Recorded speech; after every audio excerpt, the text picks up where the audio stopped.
आज हम स्वाध्याय देखेंगे भारत महिमा इस कविता के ऊपर। भारत महिमा यह जो कविता है इसका हम स्वाध्याय देखेंगे। ये रचना किसकी है? जयशंकर प्रसाद जी की। और ये जो रचना है भारत महिमा, इसकी विधा कौन सी है? तो इसकी विधा है कविता। तो अब देखो, ये जो रचना है इससे हमें संदेश मिलता है। कौन सा संदेश बोले या प्रेरणा बोले? हमें सदैव अपने देश और संस्कृति पर गर्व करना चाहिए। दूसरी बात, अगर जरूरत पड़े तो हमारे देश के लिए हमें सर्वस्व न्योछावर कर देने के लिए तत्पर रहना चाहिए। ये प्रेरणा, ये संदेश इस रचना से मिलता है। कौन सी रचना से? भारत महिमा। इसमें कहा है कि भारतीय चरित्र के कैसे थे? पवित्र। चरित्र के कैसे? पवित्र। भारतीय दान के लिए क्या करते हैं? संचय करते, संपत्ति का। संपत्ति का संचय क्यों करते हैं? दान करने के लिए। भारतीय हमेशा अतिथियों को क्या मानते हैं? देवता के समान मानते हैं। किसे? अतिथियों को। अतिथियों को क्या मानते हैं? देवता। ये भारत के बारे में बातें हैं। देखो, ये जो भारत महिमा कविता है, इस रचना में कवि ने किसका वर्णन किया है? भारत का वर्णन किया है। किसका महिमा गाया है? भारत का महिमा गाया है। भारत देश और यहाँ के निवासी जो है, इनकी जो विशेषताएं हैं इस पर प्रकाश डाला है। भारत महिमा कविता में किस पर प्रकाश डाला? भारत देश और यहाँ रहने वाले निवासी, इनकी जो विशेषताएं, इन पर प्रकाश डाला है। भारत देश की कौन सी विशेषता है? तो कवि ने कहा है, ये जो उषा है ये भारत को सूर्य की किरणों का उपहार देती है। उषा भारत को क्या देती है? सूर्य किरणों का उपहार। और भारत का अभिनंदन करती है भारत भूमि का। कौन? उषा। कैसे? हंसकर। ज्ञान का उदय सबसे पहले कौन से देश में हुआ? भारत में ही हुआ है। सबसे पहले ज्ञान कहाँ पैदा हुआ? भारत में। और फिर भारतीयों ने पूरे विश्व में इसका प्रसार किया। किसका? ज्ञान का। हमारे देश में सामवेद की रचना हुई।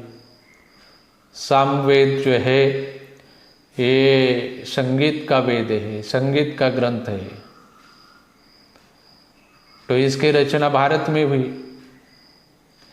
भारतीयों ने हमेशा दुनिया को जीता है, लेकिन कैसे? प्रेम भाव से, शस्त्रों से नहीं। शस्त्रों के बल पर किसी को भारतीयों ने कभी जीता नहीं है। कैसे जीता है? प्रेम भाव से। हमारे देश में ऐसे राजा हुए हैं, सम्राट हुए, जो सम्राट होकर भी उन्होंने अपना विशाल साम्राज्य छोड़ दिया था और भिक्षु का रूप धारण किया था। लोगों के दुख, लोगों के कष्ट दूर करने के लिए विशाल साम्राज्य छोड़ दिए थे और घर घर घूमे थे। कौन से राजा, कौन से सम्राट? वर्धमान, महावीर और गौतम बुद्ध जैसे ये धर्म पुरुष थे।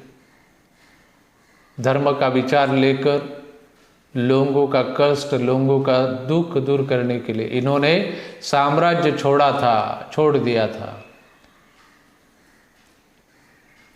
हम जो भारतीय हैं इनमें वीरता की कमी नहीं है, भारतीयों में वीरता की कमी नहीं है। दानवीरता तो भारतीयों का गुण रहा है। भारतीय कैसे है? दानवीर है। अतिथियों को हम क्या मानते हैं? देवता के समान। प्रतिज्ञा में हम कैसे हैं? अटल भारतीय। अपनी प्रतिज्ञा जो है कभी छोड़ते नहीं, छोड़ते नहीं प्रतिज्ञा को। हमारे ही देश में सत्यवादी हरिश्चंद्र राजा हुआ, सपने में दिया हुआ वचन जिसने निभाया था, पूरे साम्राज्य को छोड़ दिया था। तो ऐसे राजा हरिश्चंद्र सत्यवादी इसके भारतीय संतानें हैं। तो हमें ऐसा जो हमारा देश है, ऐसी जो हमारी संस्कृति है, इस पर हमें गर्व करना चाहिए और ज़रूरत पड़े, आवश्यकता पड़े तो सर्वस्व न्यौछावर कर देने के लिए तत्पर रहना चाहिए। हमारी जो संस्कृति है, भारतीय संस्कृति, इसकी दो विशेषताएं इस कविता में आई हैं। भारतीय संस्कृति की विशेषताएं दानशीलता और आतिथ्य सत्कार। भारतीय संस्कृति की दो विशेषताएं कौन सी? दानशीलता और आतिथ्य सत्कार। हम संचयन करते हैं किस लिए? दान के लिए। वचन में क्या होता है? हमारे सत्य। अतिथि हमारे लिए कौन होते हैं? देव। और रत्न तेज, रत्न तेज। और अब बात हम देखेंगे, दो पंक्तियां है।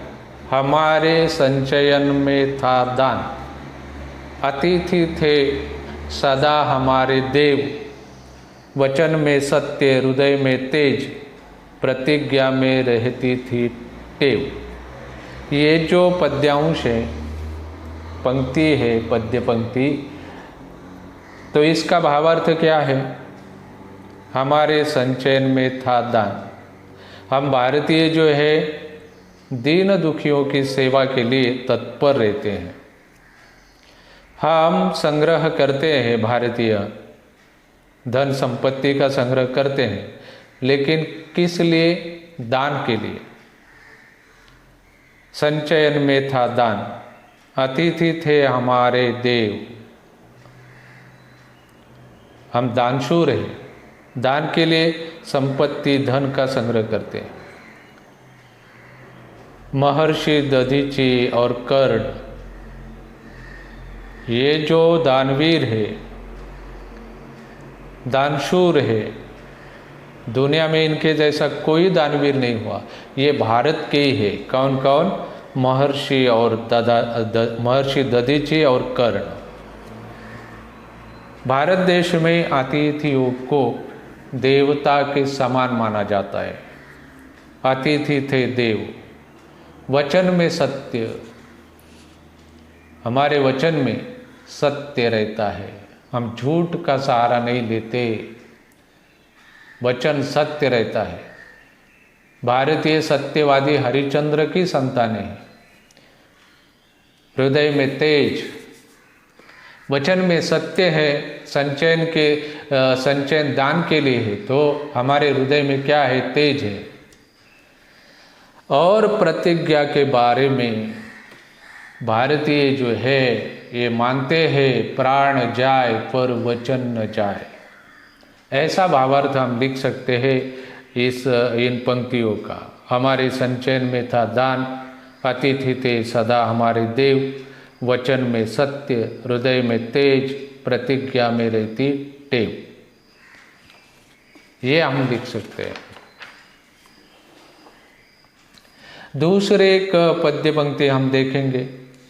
विजय केवल लोहे की नहीं, धर्म की रही धरा पर धूम, भिक्षु होकर रहते सम्राट, दया खिलाते घर घर घूम। तो देखो इसका भावार्थ क्या है इस पंक्ति का। विजय केवल लोहे की नहीं। हमने मतलब भारतीयों ने शस्त्रों के बल पर दूसरे देशों को जीता नहीं है, बल्कि प्रेम भाव से लोगों के हृदय जीते हैं। विजय केवल लोहे की नहीं। धर्म की रही धरा पर धूम।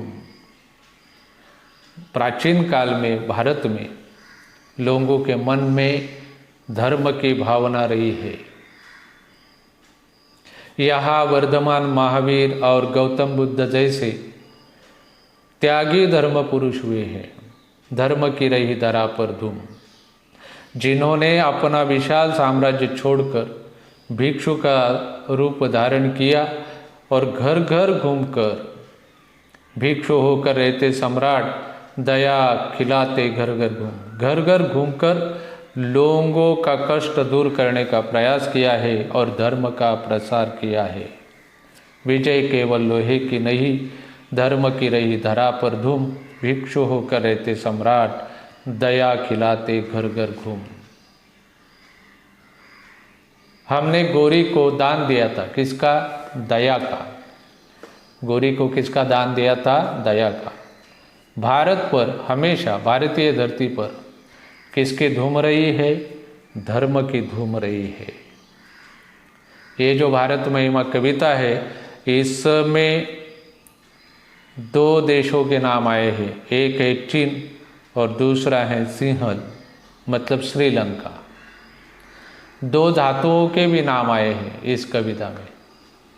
कौन से? लोहा, स्वर्ण।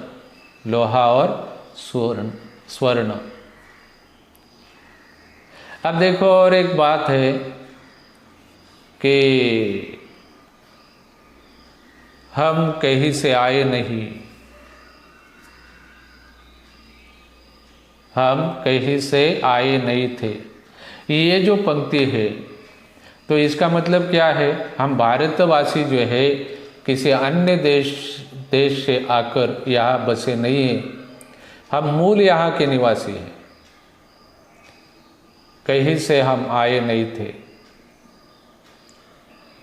अब देखो, दूसरी बात हम देखेंगे,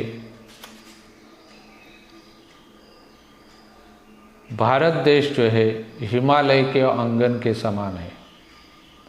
किसके समान है? हिमालय के आंगन के समान। उषा किरणों का उपहार देती है इसे और हंसकर इस भूमि का अभिनंदन करती है, और भी भारत को हीरो का हार पहना देती है उषा। तो ये सुबह में जो दृश्य होता है, ओस की बूंदें जो होती है घास के ऊपर, और प्रातःकालीन सूर्य की किरणें इस पर पड़ती है, तो ये जो ओस की बूंदें हैं चमकने लगती है। तो इस पर कवि ने कल्पना की है कि उषा ने भारत को हीरो का हार पहना दिया है।